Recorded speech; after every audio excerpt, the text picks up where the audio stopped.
Hook. The moment you explain, you lose. The moment you start explaining yourself, you give away your power. Not loudly, not dramatically, but subtly, like handing someone control without realizing it. Someone questions you, doubts you, twists your words, and instantly, you feel that urge. Let me explain, let me clear this up, let me prove myself. That urge feels natural, it feels right, it feels necessary, but it's a trap, because the world doesn't see your explanation as strength, it sees it as uncertainty. The one who is calm holds authority, the one who rushes to justify holds none. Power is never in the explanation, power is in the one who doesn't feel the need to give one. Part 1. Why you feel forced to defend yourself. You were not born this way, you were trained. Think back to childhood, when something went wrong. What was the first question you heard? Explain yourself. Why did you do that? Who started it? What happened? And you learned something very quickly. If you explained well enough, you were safe. If you justified yourself, you avoided punishment. If you proved your innocence, you were accepted again. So your brain built a survival rule. Explanation, protection. But here is the problem. You grew up. That rule didn't. Now you walk into adult life still acting like everyone is an authority figure. Your boss, your partner, your friends, even strangers. Every disagreement feels like a courtroom. Every accusation feels like a verdict. And without realizing it, you step into the role you practiced as a child, the defendant. You start talking fast, adding details, bringing evidence, trying to be understood. But adults are not judging facts the way teachers did. They are reading energy, and the energy of someone explaining themselves is not confidence. It is seeking approval. The moment you rush to justify who you are, you silently say, "You have the right to judge me." And once you give someone that position, they rarely give it back. This is why constant defending feels exhausting.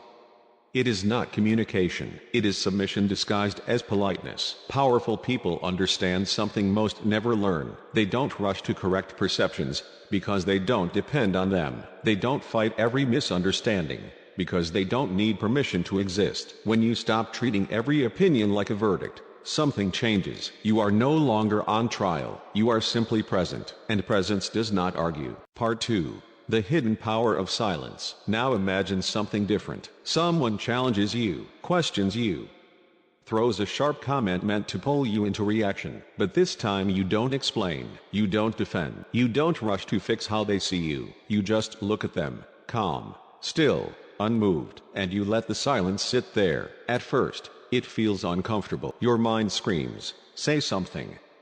This is awkward. Fix it." But you don't.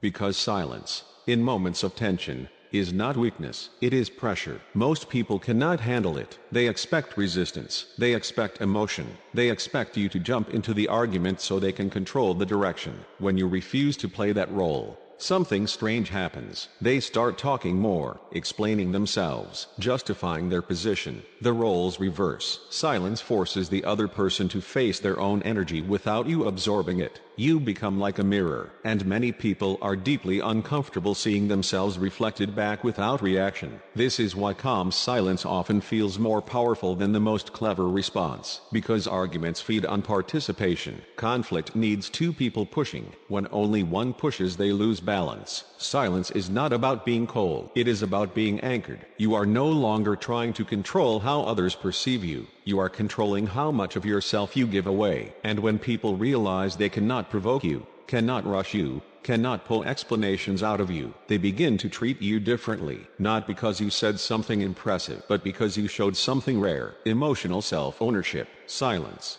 used correctly, is not empty. It communicates, "I am not here to perform for your approval."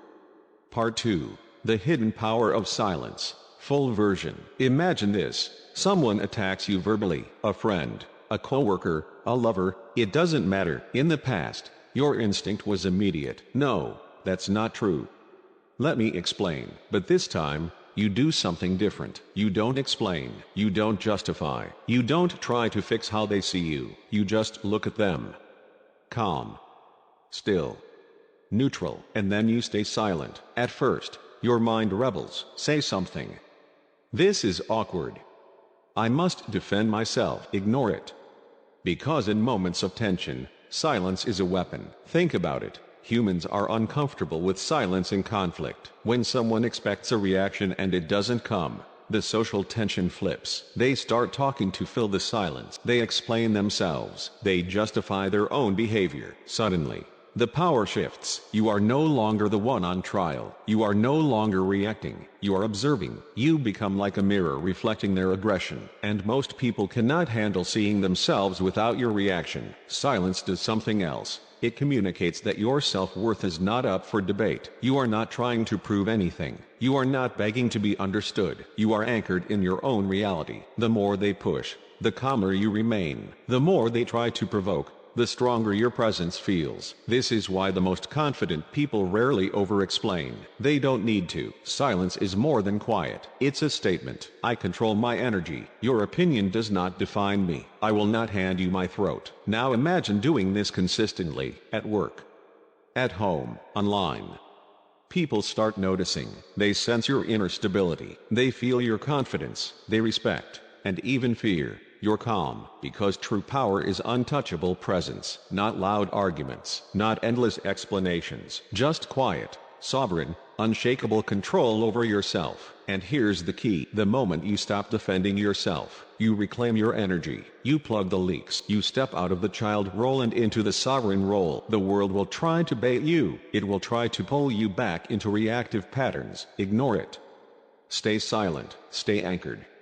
Your calm is a force stronger than their words. Part 3. Practical Machiavellian Techniques. How to respond without defending yourself. Introduction. You've learned why explaining yourself is weakness. You've learned why silence is power. Now it's time to turn theory into action. This part will show you exact moves that instantly flip power dynamics, neutralize attackers, and make you untouchable in any interaction. 1.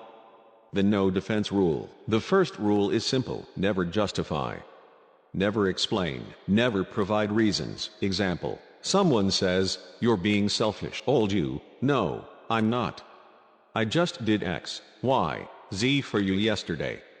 I'm tired." Okay. New Machiavellian you: "I see."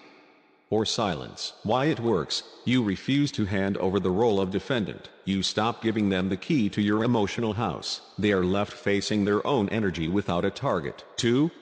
The mirror technique. When someone attacks you, reflect their energy instead of absorbing it. Maintain neutral body language. Hold steady eye contact. Do not react emotionally. Example: them: "You never care about anyone but yourself." You: "Interesting. Why does that matter to you?" Suddenly, the focus shifts from you to them. They start explaining themselves. They lose their attack momentum. 3. The agree and amplify technique. Sometimes silence is not enough. When words are required, use agree and amplify. Take their statement to an exaggerated extreme without sarcasm. Flat delivery. Slight smile optional. Example: them: "You are obsessed with money." You caught me. Every Tuesday I swim in gold coins like Scrooge McDuck. Terrible for my back. Effect: their attack loses seriousness. You control the frame. You establish amused mastery, the highest status state. 4. The fogging technique. Fogging is subtle, almost invisible. Agree with the truth of a statement but not the insult. Avoid engaging in character attacks. Example: them: "You're incompetent." You're right. This report had errors. I'll fix it. Notice, you own the action, not the identity. They are disarmed. You signal confidence in your competence. 5. Question the frame. One of the most powerful Machiavellian moves is turning the question back on them. Example: them: "Why are you late?" Old you: "Traffic was bad. My alarm didn't go off." New you: "Why does my time affect your mood so deeply?" Effect: you control the narrative. You force them to examine their own energy. You step out of their courtroom into your own. 6. Boundaries as weapons. Verbal boundaries are invisible walls that protect your energy. Acknowledge the words, not the attack. Neutral tone.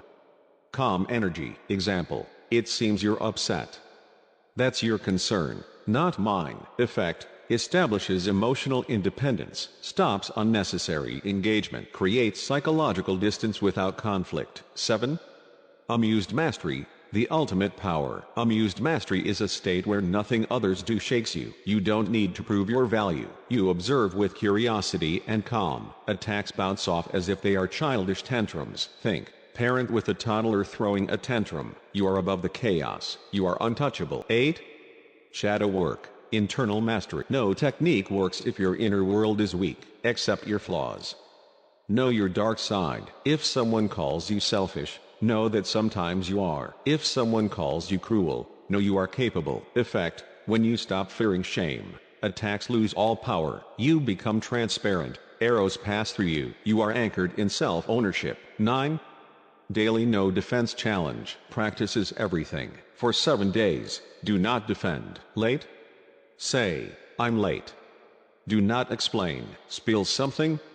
Say, I spilled the coffee. Do not blame. Misunderstood? Let it be. Observe reactions. Confusion. Frustration. Respect.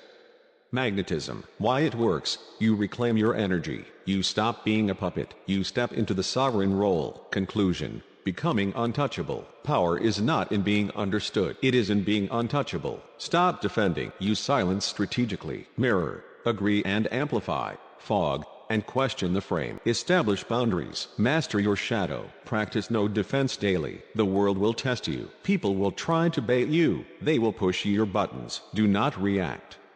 Do not explain. Do not justify. You will feel a surge of inner freedom. You will watch the power dynamic flip instantly. You will become a presence that cannot be manipulated, provoked, or controlled. This is not arrogance. This is mastery. This is sovereignty. This is being untouchable.